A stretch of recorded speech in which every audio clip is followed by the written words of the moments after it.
Welcome, everyone. Thanks for joining me today. My name is Song. Right now, I'm the SVP of Engineering here at NetBrain, and I'm joined by my colleague, Raj Jain. Today, we have an exciting day. We have an exciting webinar for everyone. We're here to introduce everyone to the latest iteration of NetBrain Next-Gen. Hopefully, by the end of this webinar, everyone will be just as excited as we are about all the current innovations and the new capabilities and value that this new version brings to our exciting customer base. As we get started, I just want to take a quick step back and take a look at NetBrain's mission. So NetBrain, our vision is to be a no-code automation platform for the network. And automation can be used to solve a number of different issues within the network. So it could be used for outage prevention, it could be used for diagnosis, making changes, making safe changes, security, whether it's an incident or it's for assurance, application performance troubleshooting, and protection. Automation can do lots. Our view is that the best way to be able to build the automation that's relevant to your network is to utilize your knowledge. So we envision a platform that anyone can be taking their knowledge and their ideas and building into automation. And that automation in turn can be used by everyone. This is what we mean by no code, is to reduce the barrier of automation for the folks, for the engineers that have the knowledge, and be able to allow them to build that into automation to realize all these different types of use cases. So we're really excited today to look at our latest iteration of our no-code automation platform. And for this iteration of NetBrain Next-Gen, we really thought about two primary things. One is how do we make building automation simple, consuming automation simple, and how do we make it so that everyone and anyone is able to consume based on the simplicity of the product? But at the same time, we wanted to make sure that it's still powerful. How do we scale better? How do we make more powerful automations easier? This is the consideration that we took when we started to look at building the next generation of NetBrain. So today's webinar, we're going to really focus on three things. Number one is how automation can be applied to the three fundamental workflows of the network, from the troubleshooting workflow, from an assessment workflow, and the change workflow. Then we're going to talk about how all of this can be accomplished by having your automation library. A single joint library that can be applied to these three workflows and accomplish vastly different use cases. And this automation library is built from your knowledge. We have a little bit of a bold statement, a bold challenge is, can we take your knowledge or anyone's network knowledge and turn that into automation in less than an hour, or even in minutes? So in today's webinar, we're going to focus on these three key items. And then we're going to talk about how really NetBrain Next-Gen's new capabilities and features enable us to achieve the simple and powerful of a no-code automation platform. So first, I want to introduce the first new feature. It's the summary automation dashboard. And to really kind of bring this into space, we considered how do we ease the consumption of automation across these three different workflows. And there's no better way that we felt than is to create a dashboard of automations applied to these three workflows. So for the troubleshooting workflow, we envision that for every single problem incident that a customer may have, there should be an incident summary dashboard. This dashboard summarizes the auto diagnosis that occurred in this particular incident, whether it be executed when the ServiceNow ticket was created, triggered, the auto diagnosis that was triggered by ServiceNow or an ITSM issue ticket. It could be the auto diagnosis run by your L1, or it could be the diagnosis that's run by L2. But this is a single pane where it summarizes the workflow of an individual ticket. And this summary dashboard, in turn, is able to be turned into a collaboration tool. So when L1 comes in, they don't have to repeat the work that maybe a triggered automation has already done from an ITSM point of view. And L2 is able to see not only the checks that's been done and the actual results so that there's no duplicate work in the L2 level. And this can be documented and shared across other teams, internal teams, management, customers. It's a receipt of the incident and the diagnosis that was run within it. Automation can be applied to assessments as well. When we're thinking about doing assessments and automating assessments, the automations need to be network-wide. So we're doing automation across not only a couple devices on the network where it's problematic, but this is really on the hundreds of the thousands of devices in your network to look for issues that are potentially there. And the second thing is it needs to be continuous. So just doing it a one-off is not good enough. Automation, the beauty of automation is to be able to run it recurringly in the network on a frequent basis so that you're catching issues before they actually become a bigger issue itself. So we envision for every single rule and policy that you have, there should be an assessment summary dashboard of your assessment automation. Automation should also be applied to change. And we envision for every single change, there should be a change summary dashboard. It summarizes the change workflow, the lifecycle of a change from before the change, when you're designing the change. Use automation to discover what potential impacts your change could bring to the network. During the change window, use automation to auto-validate the changes that you're making, that they've been successful, and also didn't cause any unintended consequences. And then after the change, use automation to continuously protect that successful change of yours. So a lot of concepts, a lot of really exciting things. But to really bring this home, I'm going to welcome my colleague Raj to actually demo the product and see how automation can be applied to these three workflows, as well as how the dashboard can easily simplify the consumption of the automation. Great. Raj? Thank you, Song. So the first dashboard that we'll look at here is the troubleshooting dashboard. And like Song mentioned, each and every incident in the network has a summary dashboard of auto diagnosis. And in this example here, we have a slow application issue. The ticket was opened in ServiceNow, and ServiceNow triggered NetBrain to run this automation. Now on the left-hand side of this dashboard, you see the rows, and these rows indicates the automation that was run. For an example, a CRC error was run on this interface on the path every 5 minutes for 12 times. So it's not a one-time thing, but it's a continuous process in case you have an intermittent issue. On the right-hand side, you see the scope of this automation. So you could have hundreds of devices in your network, but NetBrain knows that this application has these devices in it, so we can just run our tests on these devices. Now, upon checking the result of this automation, green is good, red is bad, but you can always deep dive because these dashboards in NetBrain are completely interactive. So you can click on anything, you can deep dive as much as you want to. Now in here, we can clearly see that this is one device I'm taking as an example, and you can see that we've run this automation 12 times every 5 minutes. So this way we are covering a broader time period of running and finding out this problem. And it clearly tells me there's no additional errors or there's no errors found.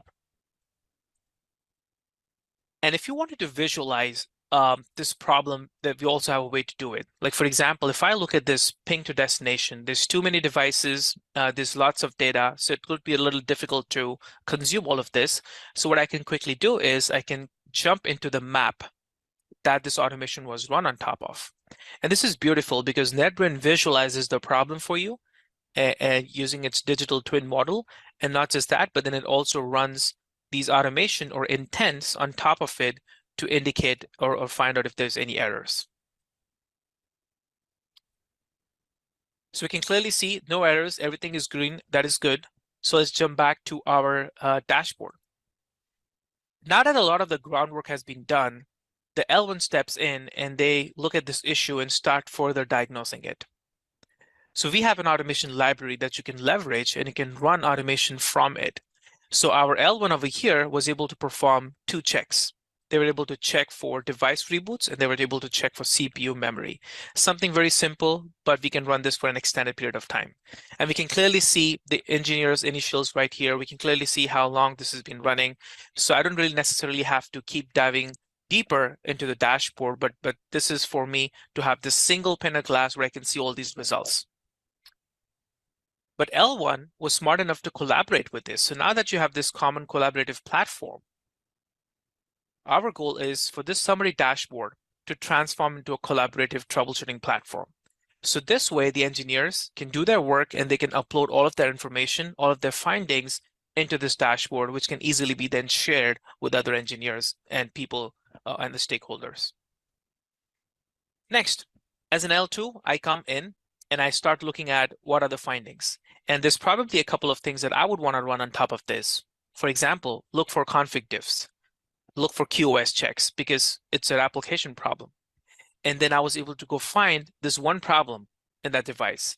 And let's look at how you can dive deeper into a problem. So when I click on any one of these, I get the status code alert right there. And if I can select that, it opens a diagnosis tree for me.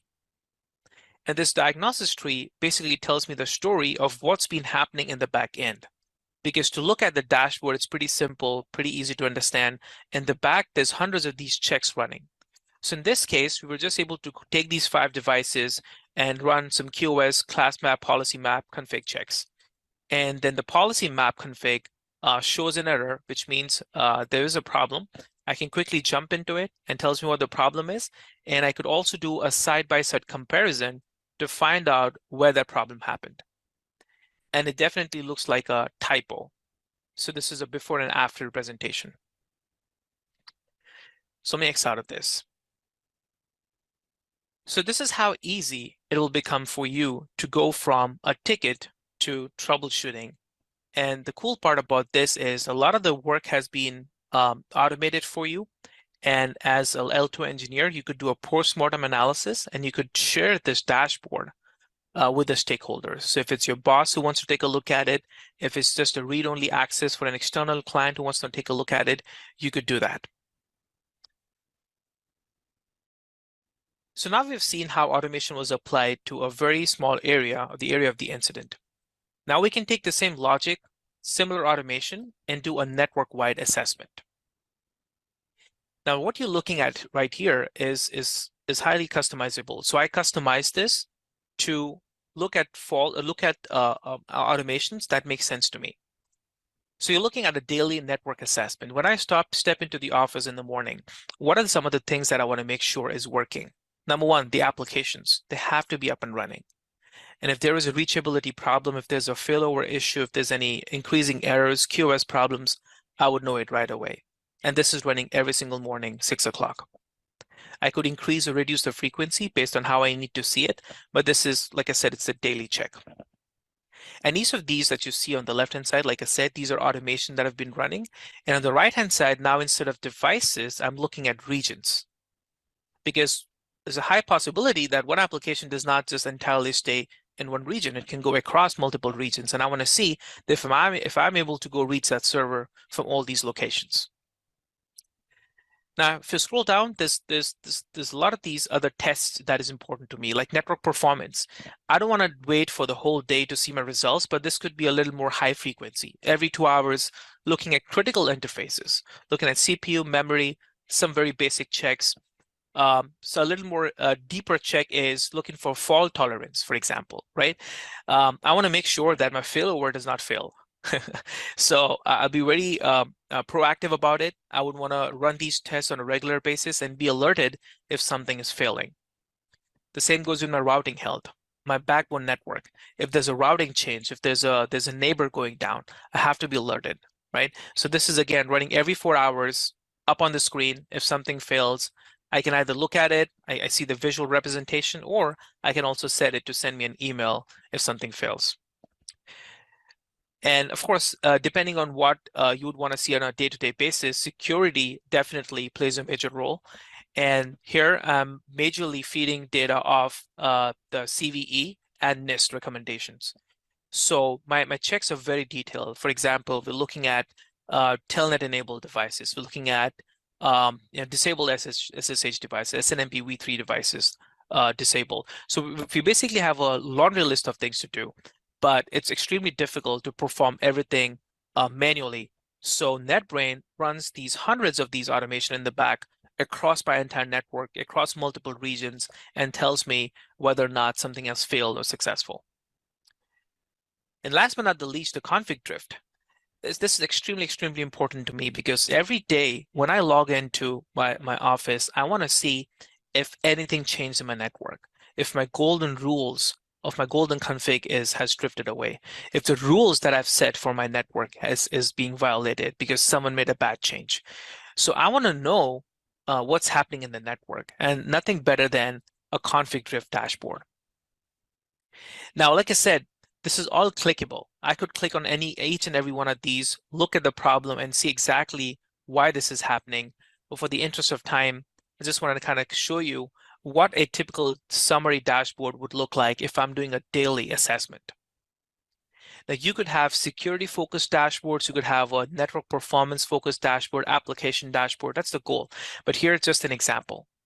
And last but not the least, if I'm here to fix problems, this section right here with top devices with alerts summarizes every device that's having an alert. And then if I jump into this with a simple click, it tells me that, hey, there's 3 vulnerabilities that we found. There's the NIST recommendations, so many rules not being followed. And then, of course, I can switch in the application side of things. There's a reachability problem that happened. If I quickly switch into config drift, it tells me that someone changed the VTY rule policy. So now, just sitting here on this dashboard, I can look at everything wrong with the network and start fixing it. So this, of course, makes my work very effective. And secondly, it also makes the organization very protective about their network, because if something's about to fail, you can look at the symptoms from right here. And that's your daily assessment dashboard. Now, the last dashboard that I want to talk about is the change dashboard.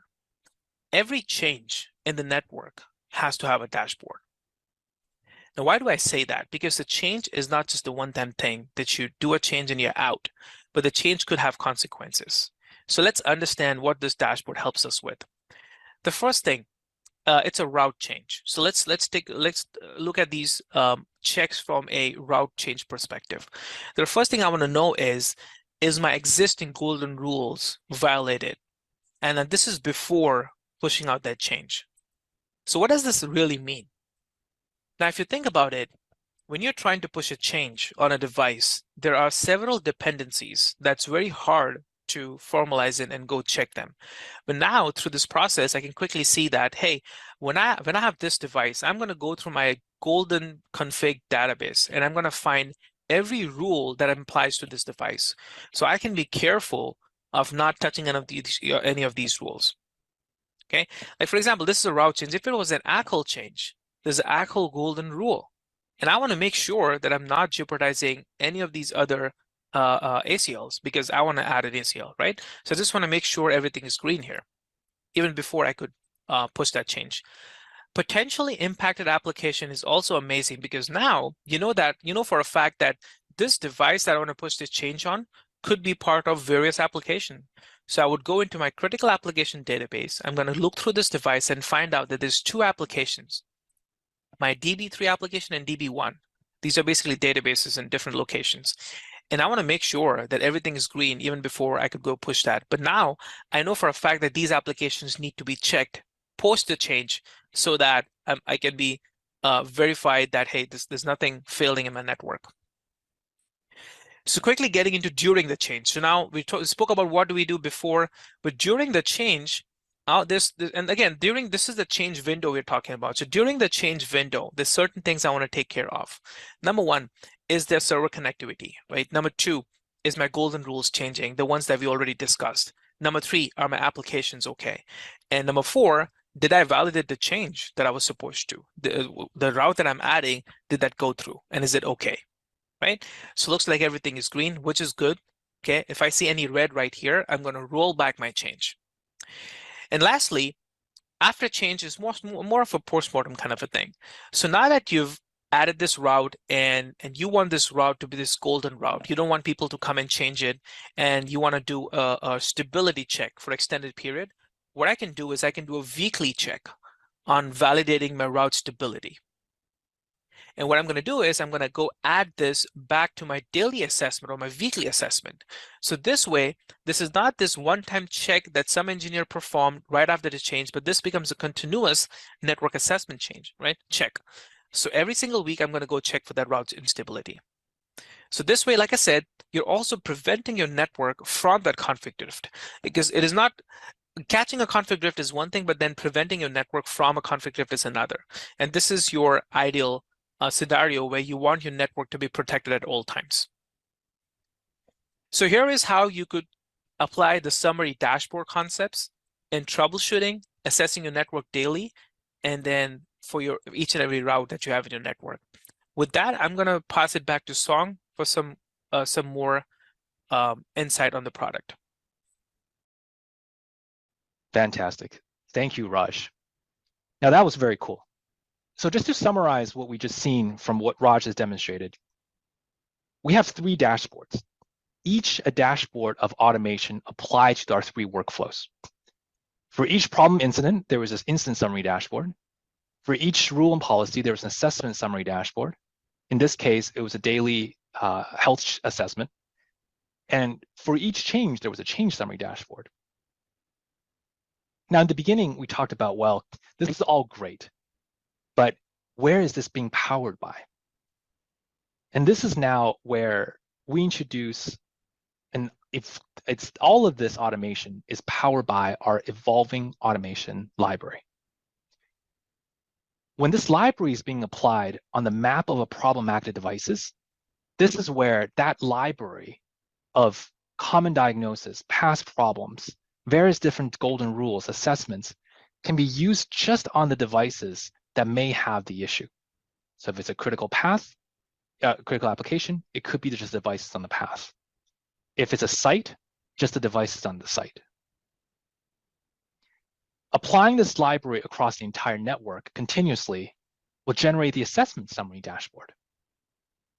So Raj has talked a lot about the various different angles of assessment. Could be for your applications, it could be for your golden rules, it could be for your security, routing, failover. But each of these, you're basically applying that library network-wide. And during each change, we're applying that library on just the change devices. So use the map as the canvas for the devices you're about to make changes to, and use the library to run automation to look for the potential impact, automatically validate and continuously protect in the way that we've described. So with that, I'm going to turn it back to Raj. And Raj, if you could help us show in the product again how automation library could be applied to each of these 3 workflows. Thank you, Song. Now, in this section, I want to talk about how we can leverage your automation library and do some network analysis. So let's say I'm a NetBrain user. I log into a network and I want to leverage the automation library to find out more details about the network. This is how you do it. We'll take a simple example of creating a traffic path between point A and point B. So it's my application hosted in Boston and my DB server is in Tokyo. So with a simple click of a button, NetBrain starts creating that path. And right now what NetBrain is doing is it's calculating the next hop for every device. So it goes through routing tables, NATings, ACLs, MPLS, GRE tunnels, IPsec VPN, considering all the technologies, and it creates a beautiful path from point A to point B. But this path is just not enough, because when I look at this application path, it tells me for a fact that everything looks connected, but now I wanted to run additional checks on it. And this is where your automation library comes into picture. So what I can do for starters is maybe just give you a quick introduction of what my library looks like. So here we can see there's a bunch of these checks, and we are under the profile known as troubleshooting slow application. But that's not just it. There's several things that you would want to know from a network. For example, your change assessment. What changed in last week? Your config drift. You might want to know that, is there a rule or a best practice that we drifted away from? impact analysis is problems over here impacting any of the critical applications in the network. Maybe a security check, and this covers your NIST and CVE. So you can quickly check which of these devices is going against the rules and policies. So like I said, there's several things that you can go check for. And here is the library. Now, who creates these libraries? How do we get it? We'll talk about that in a bit, and Song will introduce that. But just so that you know, this is your library. It's your ideas, your rules, your policies, and we convert that into an automation so that anyone in the organization can go build these libraries, and it can be used by everyone in the organization. Now, but let's say I'm looking for a slow application problem on this network. What do I do? I'm quickly going to switch over to my troubleshooting slow application library. And in here, I specifically want to go look for output drops. So what I'm doing right now is I'm replicating the output drop automation on top of these devices, these 7 devices. And I'm going to be running that real time. So now NetBrain logs into each and every one of these devices, issues show commands, and is looking for that output drop. Okay. Now, luckily or unluckily, we did not find any errors. There could be errors existing, but it might be going up and down. So what we want to do is we want to monitor this for an extended period of time to see if there is any errors detected, because it's an intermittent issues, problems come and go. Okay. So the first thing I want to do is save this automation on top of this map. So I'm going to go call this, let me first go save my map. Well, I'm going to call this output drops. There we go. And I will save this automation on top of this map. So this way, this automation gets associated with this map. I don't have to go looking for it next time. What I further want to do is not just run this automation once, but be able to schedule this multiple times. So I'm going to go to schedule settings. It's very easy. I just have to rename this to something that makes sense. There we go. And then here, I'm just going to go probably run it every 2 minutes for the next 10 times. So next 20 minutes, I'm going to be monitoring all these interfaces on this map. There we go. So now we've scheduled it. Next question, how do I consume this information? Do you expect me to come in here every 2 minutes, hit the refresh button, see if something turns red? The answer is no. With a simple 2-click dashboard, now you can convert this check into a consumable dashboard that we discussed. And it's very simple. The first thing I want to do is probably just name my dashboard something. Output drop check. Great. And like I said, it's a 2-click dashboard. I click create and my dashboard is ready. Now, what I can also do is, we might not have the time to cover this, but when you run this automation enough, you'll be able to see a beautiful timeline that pops up in this dashboard. So let me go back and run this just so that we start seeing some output.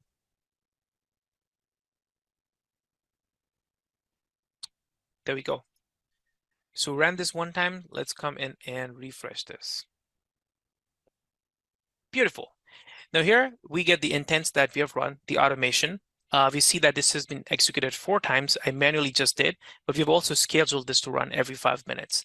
And here's a timeline of what it looks. So the red line says 0, which is good. As soon as it spikes, I know there's a problem. And at the bottom, it also tells you what's the breakdown of the problem or of the diagnosis. So this is where we go to every device, we run these output drops, and if anything is red, you see the result. So it's a very simple, easy to understand dashboard.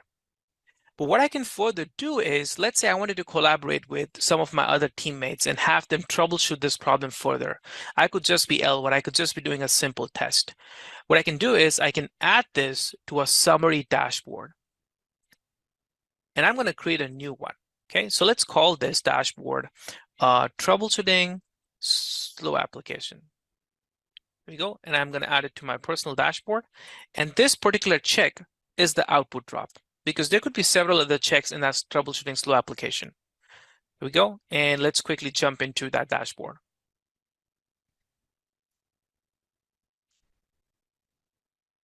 Beautiful. So this is closer to what I shared in the beginning with the summary dashboards, right? So I have a troubleshooting incident dashboard, I would call this. The problem I checked for is output drops. And if I need to go share this with someone, let me save this first. I'm going to go hit the share button. And I'm going to type in my colleague's name and have them start working on this. So this way, troubleshooting still remains simple. We're collaborating. And I just used a single idea that, hey, I wanted to troubleshoot for something. I used the library and I saved that into a dashboard in less than 5 minutes. So with that, I'm going to pass it back to Song to look at some more firepower. That's great. Thank you, Raj. This is very exciting. Using the automation library on top of all the benefits that our customers are used to with the mapping, the beauty of the mapping, the path map, with the all the current features, it really brings an additional power onto NetBrain through automation that we haven't had before. Now, our last item is now having this library is great, but how is that library being built? And the best libraries, the best automations are built using your network's knowledge. It's your best practices and diagnosis. It's your golden configuration rules, your applications, your failover checks. And this is where the no-code automation platform enables you, our customers, to be able to bring your knowledge into automation in a matter of minutes. So we envision after you solve every problem, turn that learning, that root cause into automation that you can reuse next time. After every change that you make, turn that into automation so that you can reuse it next time for troubleshooting, to protect continuously, or to help others discover the change that you made and the intention of that change next time someone else makes a change on that device. Or it could be the next time you do a network upgrade, you do a device refresh, you create a new data center. Put those best practice knowledges, the design intents, the troubleshooting intents, into automation so that it can be applied and used by everyone. So this is where we have a bold challenge to ourselves and to our customers is, can we use the no-code automation platform to turn your engineering knowledge, using no-code automation, turn that into automation,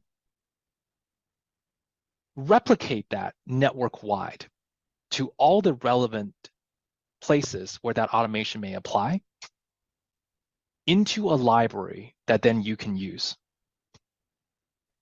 In this version, there are a number of different innovations to really allow us to do all of this in less than 1 hour. From the new visual parser, point and click parsing that makes automation building even simpler. Quick intent, a new flow to rapidly prototype automations that you're building.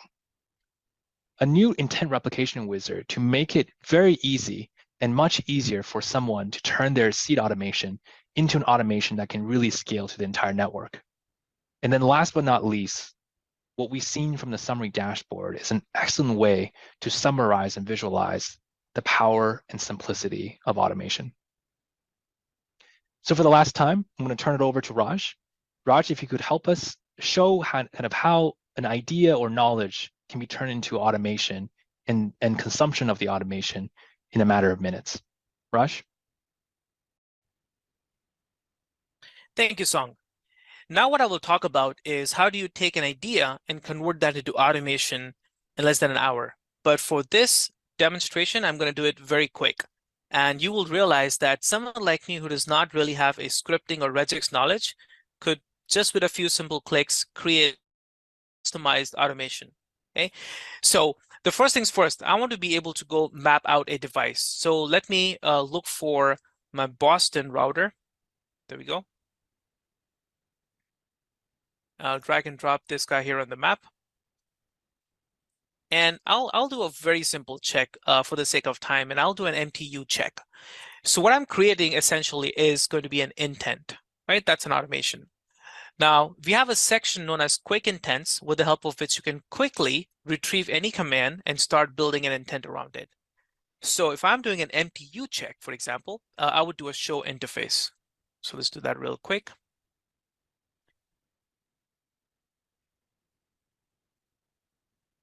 And here is our output. Now there are so many things, it's very cluttered and it's very difficult to find out where that MTU lies. So what I would do is I would create a new parser in order to parse that MTU information. And previously at NetBrain, parsing was a little tricky because you had to have a little bit of a knowledge of regex, but now we've completely made it no code. So if I were to select something, let's say I'm looking at MTU for every interface. So I'll double click on my interface is added in. And I'm just going to go rename this to interface. There we go. Next, I'm going to go double click on MTU. NetBrain knows that it's an MTU. So I did not have to go write any of these lines. It was done already. I just had to click on what I need as a variable. There we go. And I'm going to apply this. Now that I know the command, I know the output, you can see it's highlighted in blue. What I want to do is I want to add this to an intent. And intents are very simple. I'm going to name this MTU check. There you go. So let's call it MTU. There we go. And what I'll do here is I'm going to set, I'm going to go find my interface. There we go. In fact, what I need is that my MTU has to be equal to 1500. So I'm going to say if my MTU does not equal 1500, then that's going to be a problem. Okay. And like I said, this is very basic, very easy to do. I'm going to hit, if MTU is not 1500, I want an error. And I would say that this interface does not have MTU 1500, something very simple, okay? And I'm gonna set this as my status. So whenever this problem happens, you'd be able to see that. Else, if you also need the green, I could say MTU is set correctly.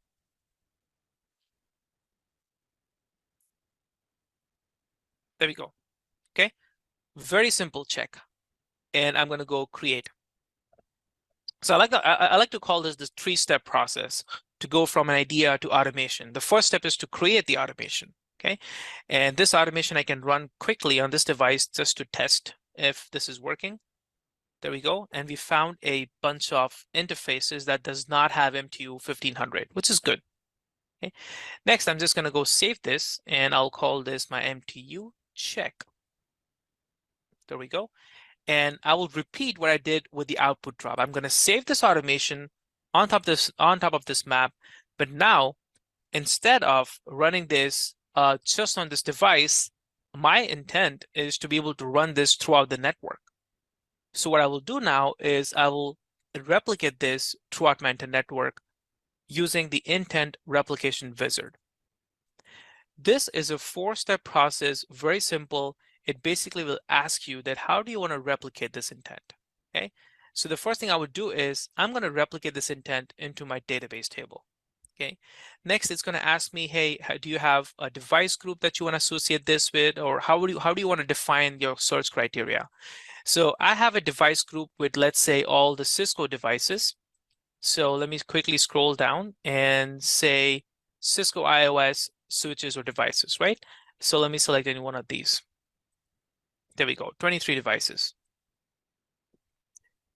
And I want to be able to run my MTU check on my Cisco devices. Great. It's going to then ask me, so what are the specifics? What's the kind of table that you want to select? Very simple questions. What I'll do is I'm going to create a new table. And let's call this MTU check and my initials. Go. And I'm going to save this into my tables just to avoid any confusion. So it's going to ask me, so what do you need in your table? We have a bunch of these things you can choose from. Most importantly, what I need on my table is the hostname.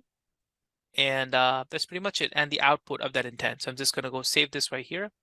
And I will also associate my device group that I wanted to work on. So we selected the Cisco switches in Burlington office. There we go. Great. Now I've got this additional columns. Probably I wanted to add something. So let me just add my status code. There you go. And in here, I'm going to do it per device because I want to replicate this to each and every device in that network. I'm going to apply this. There we go. And I'm going to rebuild this. So these 3 or 4 steps that we had to take inside of this is to build a database of these automations, because every time I'm going to look at the result of the automation, I'm going to source this database. And this database has what? It has the devices and it has the status code of the automation you want to run on these devices. Okay, so let's open this ADT real quick.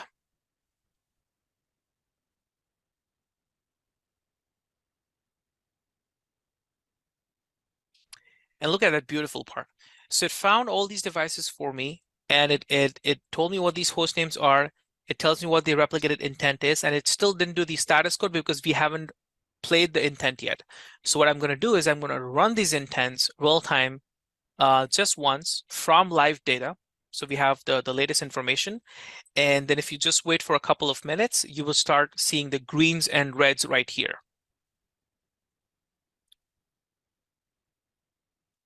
And just to kind of give you an idea of what the end result would look like, I'm going to show you an intent that a database that I previously built. So this is what it will look like. So this is my intent. It tells me that these are the devices that it's working on, and the greens and reds tells me that where did that fail. And if I wanted to dive deeper, I can always click on any one of these, and then in here they will tell me exactly what's successful, what's not. Okay. With that, like I said, I promised I would go from idea to automation in less than 1 hour. This was just a few minutes.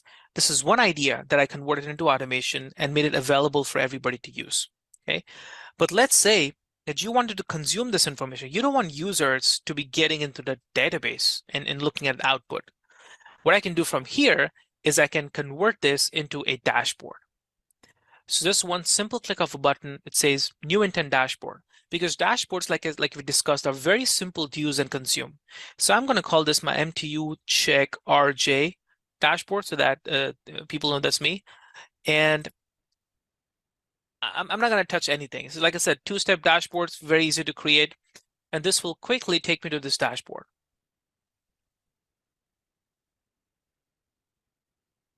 And like what we did last time, this dashboard is great. What I can do additionally on top of this is I can add this dashboard to a summary dashboard. So where I can summarize all of my outputs. So I can quickly go and say add to a summary dashboard. I'm going to create a new one and just call this, a dashboard name can be interface checks. Okay, and under that, MTU can just be one of the checks. There we go.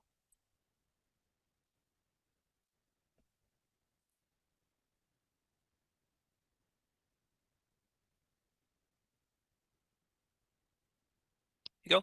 So now we've got our dashboards ready. And like I said last time, all I need to do is schedule this to run. So as it keeps running every 5 minutes, for example, or maybe MTU is not something you need every 5 minutes. So this is probably a weekly or a monthly kind of a check. So every time it runs, it's going to update this dashboard right here. And then I can share this dashboard for the other folks where we can add all of our interface checks as part of this initiative. So with that, like I said, we went from idea to automation, and this is how you could be creating a library for your team to use without having to code at all. With that, just to conclude, I'm going to pass it back to Song. That's great. Thank you, Raj. Now, that was cool. Parsing is a lot easier. The flows are a lot easier. And just driving a network-wide assessment. That was very cool. Now, we come to the conclusion of our webinar, and there's lots and lots of new capabilities on top of what we were able to show you today. From the next-gen visual parser, summary dashboards, there are lots of new enhancements for everyone. And as we conclude this webinar, we really encourage everyone to really come and learn more. Visit our website, request a demo. There's a lot to unpack in a 45-minute webinar. But we really wanted to share with you all the top innovation and excitement. But request a demo with your account rep, with your CSM, and let us show you on a one-on-one basis how maybe automation can be really applicable to you and how the new features and capabilities enable you to get there. Third is upgrade today. The product is available, and contact your CSM with any questions. But with auto update, ask your NetBrain admin or NetBrain champion to upgrade your version of the product to the latest, so you can benefit from all the new capabilities. And I want to just make a plug to our new 2-day power user trainings. Last year, we did a lot of these trainings around different cities around the globe, and they were a big hit. A lot of our customers learned a lot on what they can do with no-code automation, and more importantly, start to think about the ideas and use cases they can apply to when they go back to their day-to-day work. We really, really encourage everyone to visit this website and see if you can attend one of these 2-day power user trainings. And seeing it from an hour on a webinar is one thing, but really kind of immersing yourself and learning no-code automation is another. So we really welcome and encourage you to come and join us. It's a great training by some of our architects and senior engineers, and we're really excited to share that with you. And with that, thank you everyone for joining in today. And then I believe we can take some questions. Thank you, Song. Thank you, Raj, for the great presentation. So let's open our Q&A session. Just write your questions into Q&A chat or in the overall chat, and we'll answer them.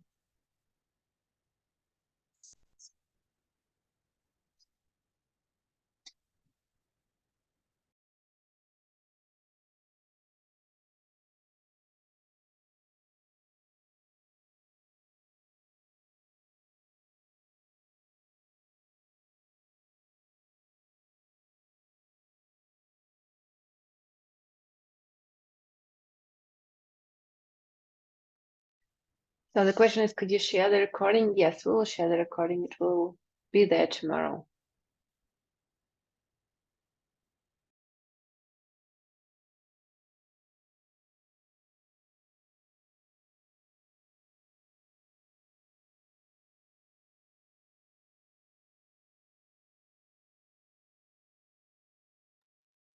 Do you have any further questions for us? All right, I see one. Is there a library of automation that we can build on, or do we have to develop our own?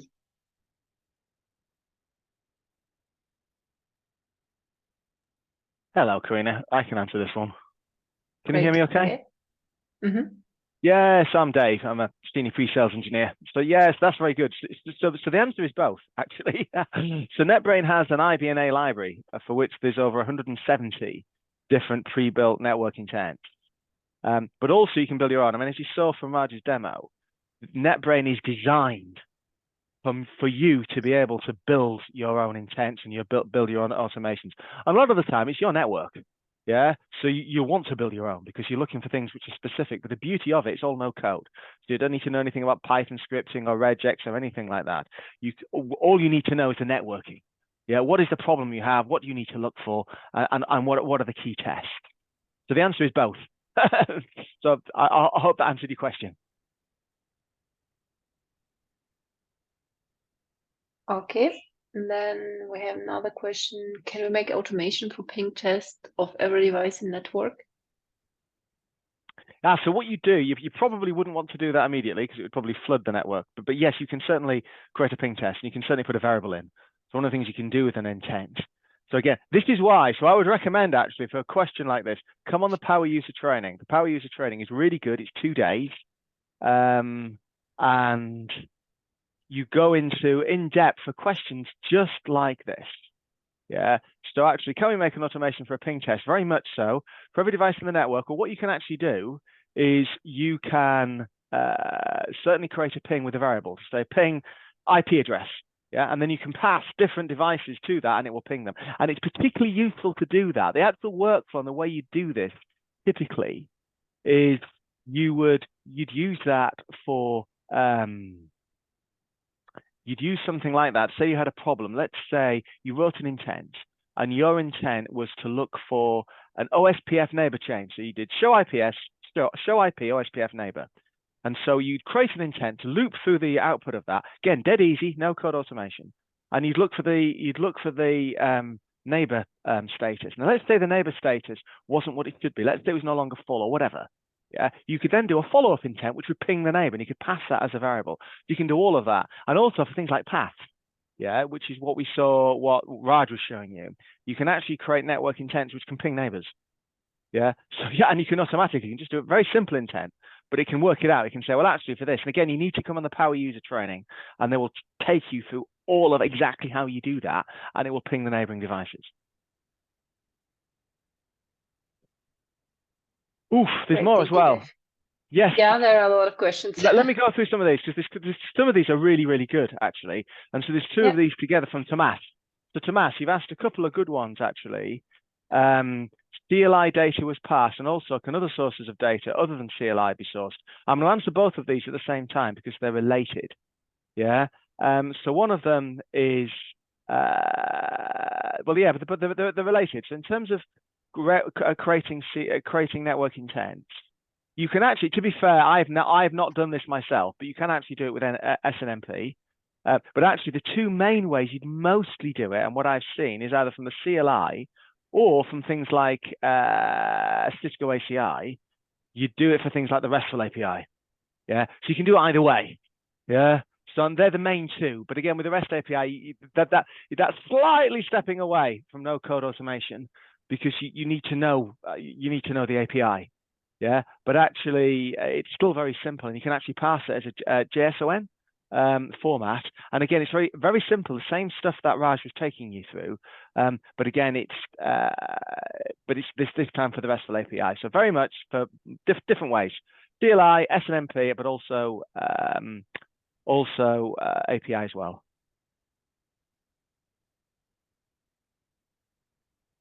So hopefully that answered your question. Do the view? I'll just go through some of these. There's another good question here as well. Yeah, just go ahead. There's another really good one, actually. There's another really good one. So do the viewers of shared dashboards need to have NetBrain accounts? Brilliant. That is a really good question. Yeah.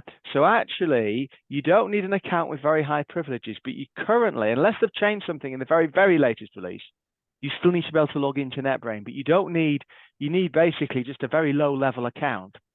And as far as I'm aware with the dashboards, you just need a low-level account, basically. And there's different ways. Again, this is where it's good to come on the power user training. So there's different ways of sharing dashboards. So you can share dashboards actually directly within. So you're there and you can edit them, but also you can just share them as read-only. Yeah, so they just get the dashboards and they can see it. So that's actually quite useful if you want to just stick it on a, say, a monitor or something like that. But yeah, but the easy answer is yes, you actually do need an account to log in. Certainly as far as I'm aware currently, unless I've changed something in the very latest version.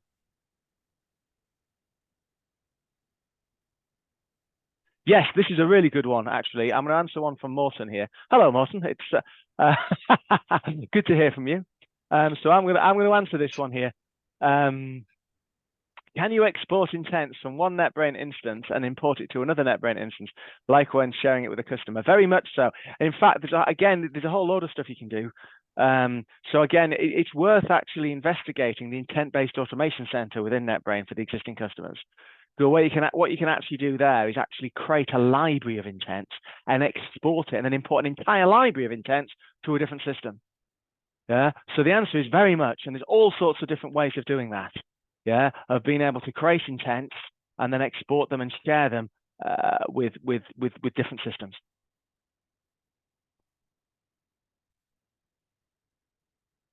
And another good one as well, a very, very good question here. Really nice question. How easy is it to add the entire estate's network devices into the NetBrain database? Do we need to open specific ports with respect to security? Absolutely brilliant. I'm glad you asked that question.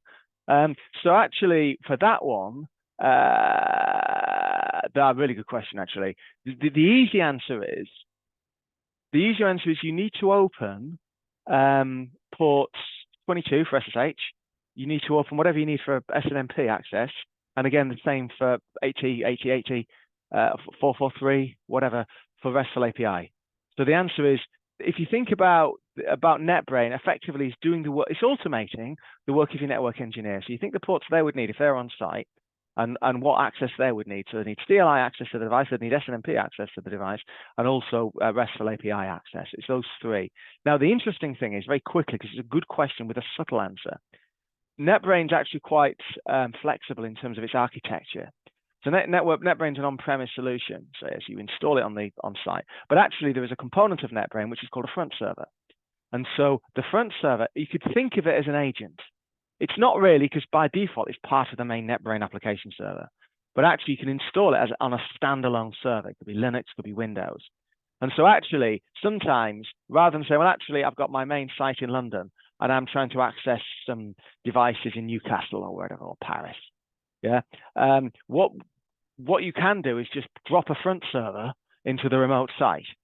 And then that just has to talk back to the main NetBrain server and put 9095, and it's secured via SSL. So that's the other way of doing that. And that's the thing which is very commonly used by people like MSPs, and we use it ourselves with our proof of concepts. Oh, good. I tell you what, there's some great questions coming in, guys. So Kabil has asked a really good question here. Any integration with other platforms like Splunk or an ITSM tool to trigger an event incident if the intent is not compliant? Yes, there is. So great, super. So there's a whole load of, actually, this is actually quite a complex answer. This is, again, another reason, come on the power user training, and you need to ask the trainers for that, because the easy answer is yes, but the complications for that, or the subtleties, there's quite a lot. So first of all, yes, you can. So other platforms, like ITSM platforms, can trigger NetBrain. So they can trigger NetBrain, and they can trigger network intents. And NetBrain's very clever. So what you can actually do is pass information from the ITSM tool to NetBrain. NetBrain will then scan that, look for keywords, and depending on the keywords, bang, it will issue different intents for different devices. Very, very good. Okay, but actually, what if I then want NetBrain to do something else? What if maybe I want NetBrain to maybe trigger a different system? Maybe I want NetBrain to close the ticket, or maybe prioritize the ticket if it's an absolutely critical device, which is mentioned. So NetBrain can do that again within the intent via webhooks, but you need to create the webhooks in a third-party system. Again, these are great questions. Guys, please come on the power user training, because a lot of these questions are answered in much more detail there. And yep, so there's another one. To not kill the network, this is another good one from Mohammed. To not kill the network, what do's and don'ts for automations you advise with NetBrain? I'll answer this live because it's a fairly simple question. It's a fairly simple answer. If you think what NetBrain's doing, fundamentally for your standard devices, NetBrain is issuing show commands when it does this. So actually, 999,999 times out of a million, it's not an issue.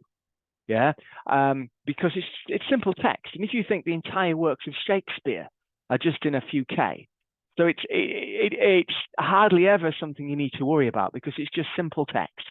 Yeah, and in fact, with the new release of NetBrain, you can actually take that out of the benchmark as well. So you can say, well, actually, maybe I'm querying a whole load of devices. So I'm going to run these intents for compliance. I'm going to use it. I'm going to base it on the benchmark data. So you can be even more economical with things like that.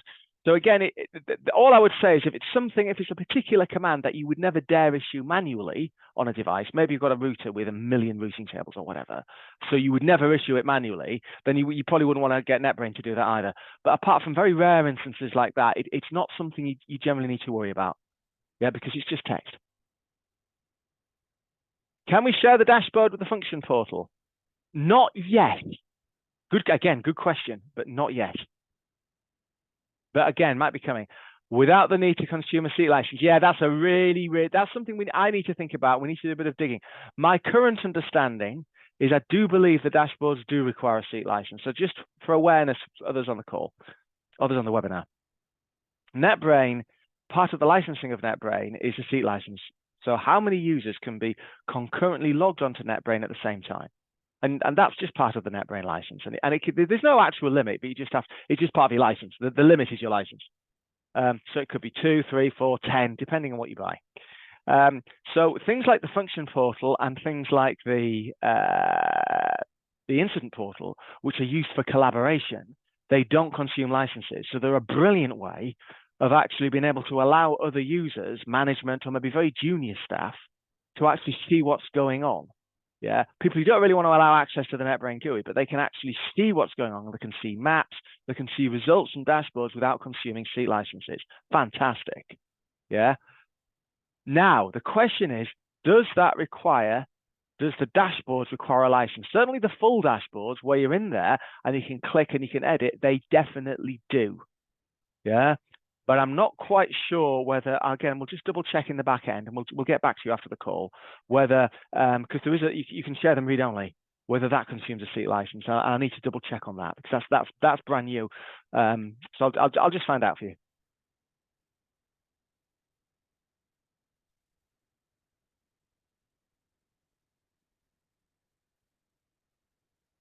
So this again, another good one here. So thinking of self-service. Have application owner run such automations by themselves and get reports on the path between client and the server. What's required? Great, really good question. So one of the things we have, and again, so one of the things I'd encourage you, again, come on. I keep saying it, but I'm going to say it again. For the customers, come on the power user training. And one of the things we cover on the power user training is the NetBrain chatbot. So the NetBrain chatbot is a way, and again, this is something going back to the previous question, this doesn't consume a seat license. So what you can actually do with the chatbot is you can say, these are a series of intents. I'm going to share these via the bot, and I'm also going to allow these to be run on these certain devices. And you can select them, and you can build quite sophisticated little bots, actually, which enable you to run different types of intents on different devices. And you can just share them via a URL.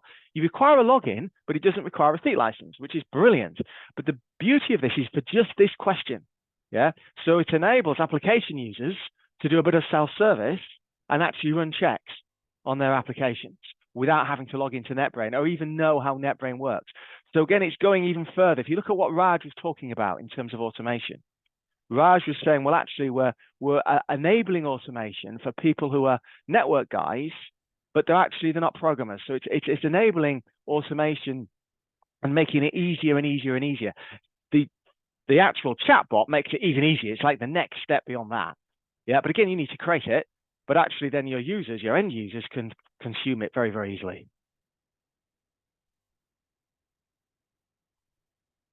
Thanks, folks. Wow, great questions indeed. Yeah, I good just questions, shared huh? the link for the power user training in the overall chat, so you can use it and go straight to the website to register for those.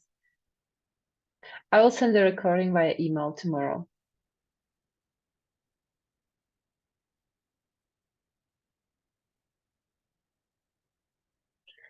Okay, any other questions? Let's wait for a few more seconds.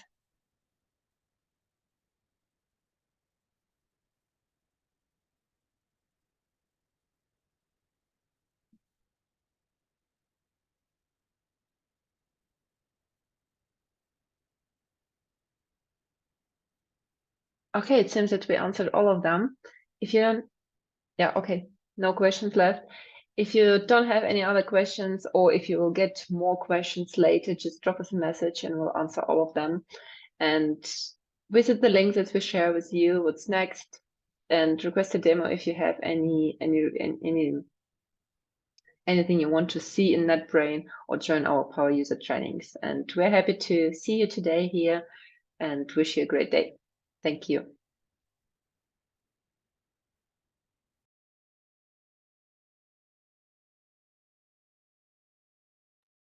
Okay, there is another question just came in. Maybe you can answer this. Yeah, so we need to look that up. So Andrew, how do I know who is our CSM, please? What I'm going to do is I'll make a note of your name. Yeah. And actually, if you could type your customer name, please, or just message it to us, that would be really helpful. And I'll find out for you who your customer success manager is.